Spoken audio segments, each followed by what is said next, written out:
Good morning, students. How are you all? Fine. Okay. So capacitors का topic चल रहा है हमारा. ओके. और उसके बेस आज हमारे पास एडिशनल एक्सरसाइज में 2 मार्क्स के लेवल के 2 न्यूमेरिकल है आज. That is exercise number 33 and exercise number 23. Both are of our additional exercises. Okay? चलो तो एक्सरसाइज नंबर 33 पहले स्टडी करते हैं. बहुत इजी न्यूमेरिकल है, आराम से समझिएगा. क्वेश्चन पढ़ेंगे और उसके बेस उसमें से जो भी डेटा गिवन है उनको हम बाहर निकालेंगे. ओके ओके चलो.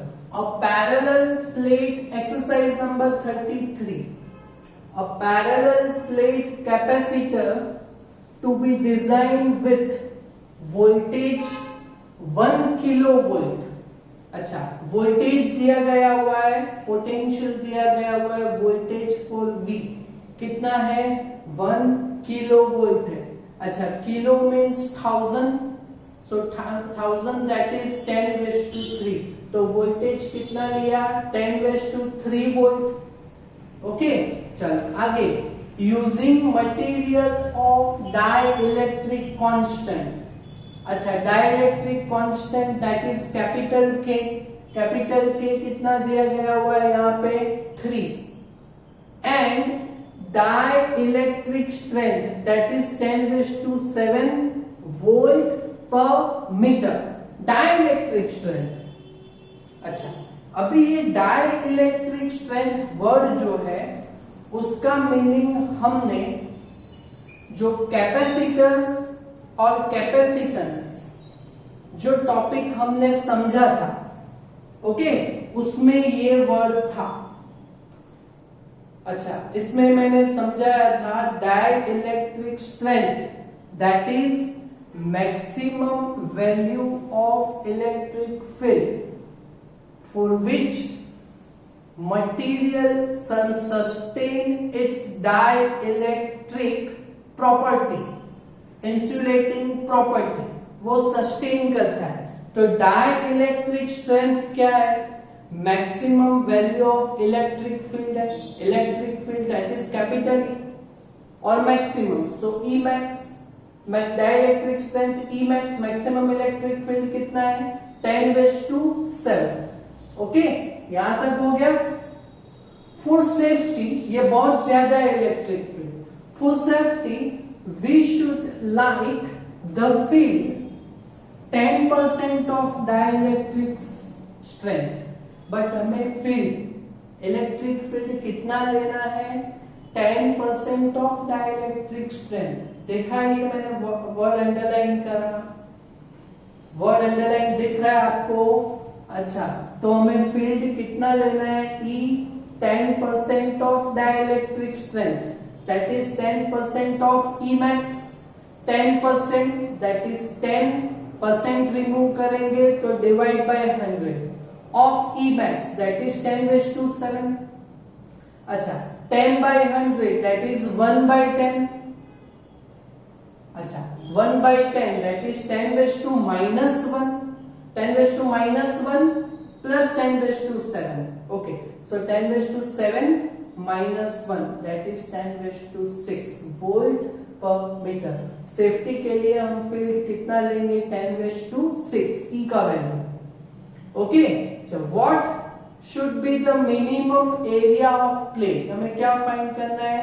Area of parallel plate capacitor, capital A. Okay, क्या फाइंड करना है? minimum area of parallel plate capacitor. Area for required to have capacitance of 50 picofarad. Capacitance हमें कितना लेना है? 50 picofarad. 50 into 10⁻⁻12 farad. ओके चलो, डेटा आपके पास सब है. न्यूमेरिकल एकदम इजी है. हमें कैपेसिटेंस दिया गया हुआ है और एरिया फाइंड करना है. अच्छा, तो capacitance of parallel plate capacitor is given by epsilon 0 a by d, but with dielectric medium है तो कैपेसिटेंस कैपिटल K टाइम्स होगा dielectric constant. So capacitance of parallel plate capacitor with dielectric material is given by epsilon 0 by d का K times K, that is dielectric constant. Okay, चलो हो गया equation. यहां से क्या फाइंड करना है, उसको सब्जेक्ट बनाएंगे. क्या फाइंड करना है हमें, एरिया. सो ए का इक्वेशन आएगा CD बाई K एप्सिलॉन 0. अच्छा, अभी यहां से देखो आपके पास सब डेटा गिवन है कि नहीं. C है कैपिटल K आपके पास है. एप्सिलॉन 0 वो तो कांस्टेंट है, उसका वैल्यू कॉलम्स लॉ में समझा था ना, 8.85 into 10⁻⁻12. Okay, but distance between two plates नहीं है यहाँ पे. ओके, तो कौन से दो डेटा को भी यूज करना बाकी रह गया, electric field E and potential V. और V और E के बीच का रिलेशन था हमारे पास, V is equal to ER, मालूम है. So V is equal to ED. Okay, so here V is equal to ED. So distance D is equal to V by E. Okay, so distance D is equal to V by E. Okay, so D is equal to V by E. आप यहाँ पे लोगे तो आपका equation क्या बनेगा, A is equal to C by K epsilon 0 V by E. देखा, बस यहां से हमें सबका डेटा रखना है. सो C का वैल्यू कितना है, 50 into 10⁻⁻12. वोल्टेज कितना है, 10⁻3. K का वैल्यू कितना है, 3. Epsilon 0 8.85 into 10⁻⁻12. E का वैल्यू कितना है, 10% of E max, that is 10⁻6. Okay, चलो अभी यहाँ पे जो कैंसिल होगा वो करेंगे, कैलकुलेशन ही है. सो 10⁻⁻12 तो कैंसिल हो जाएगा. सो 10⁻2 का ऑर्डर तो क्या रहेगा, 10⁻3 और डिवाइडेड बाय 10⁻6. 10⁻6 ऊपर आएगा, 3 - 6 दैट इज 10⁻⁻3. और कैलकुलेशन में 50 डिवाइड बाय 3 डिवाइडेड बाय 8.85 तो आपको कितना मिलेगा, 8.88, दैट इज 1.88. क्लियर. और एरिया फाइंड किया तो एरिया का यूनिट मीटर स्क्वायर. समझ में आया, एकदम इजी न्यूमेरिकल है ना. Clear. Okay, so now we will go for exercise number 23. exercise number 23. चलो, अच्छा ये थोड़ा टेक्निकल लेवल के बेस है. ओके, थोड़ा टेक्निकल नॉलेज के बेस है. ओके, तो इसको थोड़ा बराबर समझिएगा. तो देखिए, a technician requires capacitance of 2 microfarad. उसको कितना कैपेसिटेंस चाहिए सर्किट में, 2 माइक्रोफैरड का, with potential of how much volt, 1000 volt, 1 kilo volt. अच्छा, तो उसके पास 1000 वोल्ट का सप्लाई का बैटरी और उसको कितना कैपेसिटेंस चाहिए, 2 माइक्रोफैरड का. और उसके पास बहुत सारे कैपेसिटर्स है of how much, 1 microfarad. Okay, but ये जो 1 माइक्रोफैरड के जो कैपेसिटर्स है, they only withstand not more than 400 volt potential. अच्छा, तो उसको 400 वोल्ट के ज्यादा पोटेंशियल नहीं चाहिए, तो हमें पॉसिबल अरेंजमेंट चाहिए. ओके, चलो थोड़ा टेक्निकल लेवल बेस है, आराम से समझिएगा. 1 माइक्रोफैरड के कैपेसिटर्स हैं.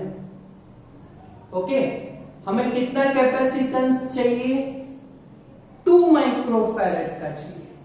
ओके, चलो तो पैरेलल कॉम्बिनेशन अगर 1 माइक्रोफैरेड का करें हम, 2 कैपेसिटर ले पैरेलल में, direct addition, so 1 + 1 that is equal to 2। तो देखो ये अरेंजमेंट देखो, 1 माइक्रोफैरेड के मैंने यहां पे 2 कैपेसिटर्स लिए,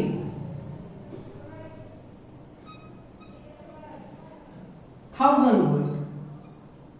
ओके, यहां पे 1 माइक्रोफैरेड का एक कैपेसिटर, 1 माइक्रोफैरेड का एक capacitor.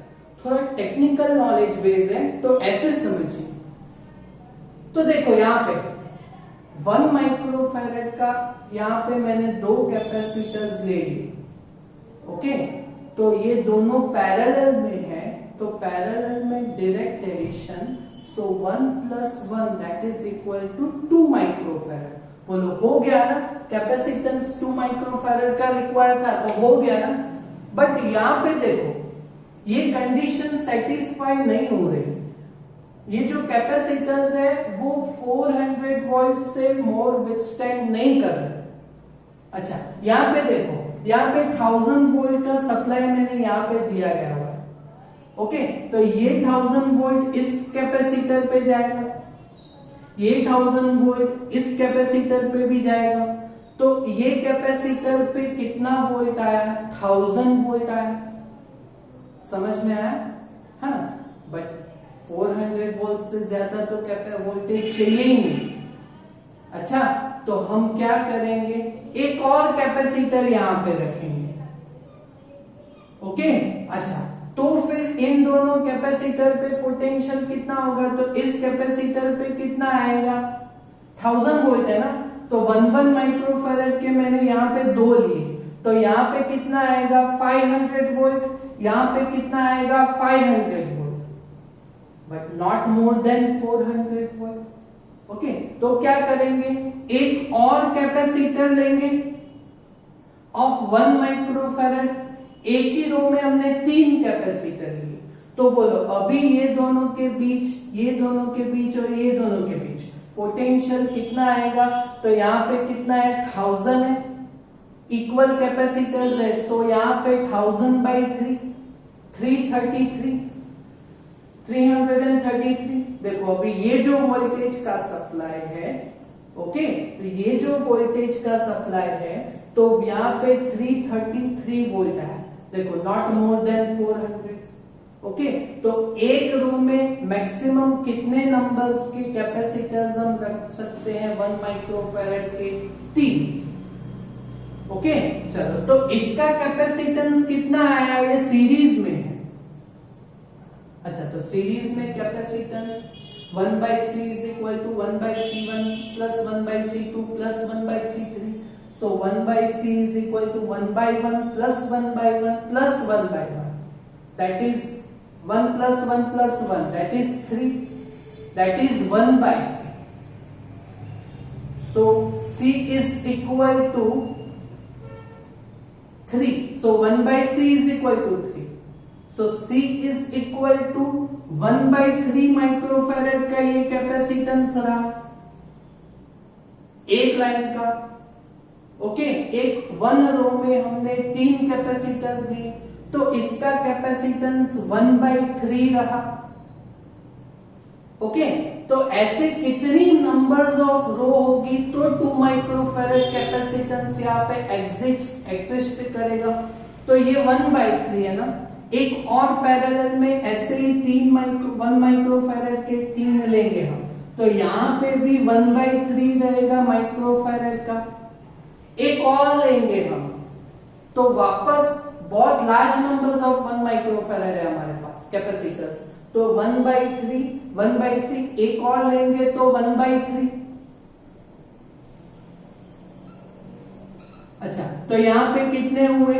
That is also 1/3 microfarad.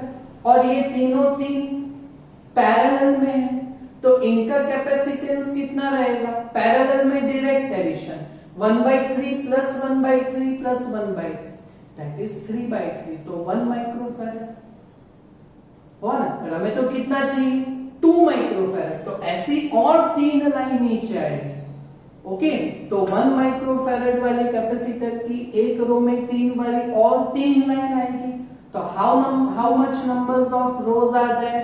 1 2 3 4 5 6 rows, and each row में नंबर्स ऑफ कैपेसिटर कितने रहेंगे? 3। तो how much numbers of capacitor will be there? Like this.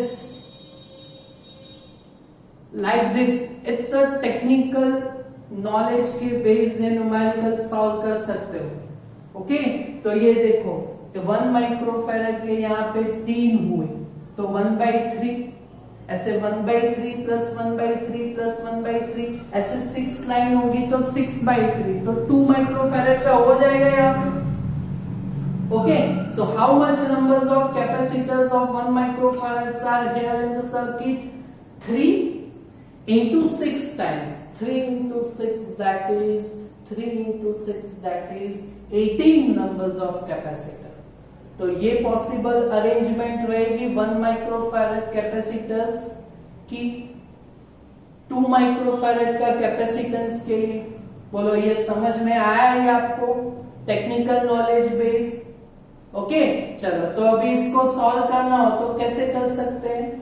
तो suppose there are n numbers of capacitor, small n numbers of capacitor in each row, and there are small m numbers of rows। okay, हमें कितना numbers? Small m numbers of row consider किए, और each row में कितने capacitor consider किए? Small n numbers of। Okay, तो हमें एक रो में कितना कैपेसिटर्स यहाँ पे जस्टिफाई होगा? तो यहाँ पे वोल्टेज का डिस्ट्रीब्यूशन हो रहा है, तो in each row there are n numbers of capacitors, so n will be 1000 volt divided by 400 volt का विच स्टेप है, सो 1000 by 4, that is 2.5, that is the number of integer। This must be that is numbers of capacitor, that must be in integer value। okay, so यहाँ पे 2.5 से ज्यादा 3 लेंगे integer value। अच्छा, तो ये देखो एक रो में 3 कैपेसिटर्स आए। ओके, और हमें कितना कैपेसिटेंस रिक्वायर्ड चाहिए? 2 माइक्रोफैरड का। Okay, so m by n, numbers of row m divided by numbers of capacitor in each row n, so m by n is equal to 2, so m is equal to twice n का value कितना है? 3, so 2 into 3 will be 6। समझ में आया? Okay, तो यहाँ पे justify हो गया। ईच रो में 3 कैपेसिटर, और ऐसी कितनी रोज यहाँ पे डिवाइड हुई? 6। So there are total numbers of capacitors are m into n, 6 into 3, that is 18। तो 1 माइक्रोफैरड के 18 कैपेसिटर जस्टिफाई हुए, और उनको यहाँ पे कैसे रखेंगे हम? एक लाइन में, एक रो में 3। ओके, और वैसी कितनी रोज? 1 2 3 4 5 6 नंबर्स ऑफ। देखा, और सप्लाई कितना हुआ? 1000 वोल्ट। क्लियर? एडिशनल एक्सरसाइज है। ओके, और थोड़ा टेक्निकल नॉलेज के बेस है, तो अपने आप से कीजिएगा। समझ में आया ये? क्लियर? ओके, तो complete this 2 numericals in your notebook. Okay, fine. Okay, thank you.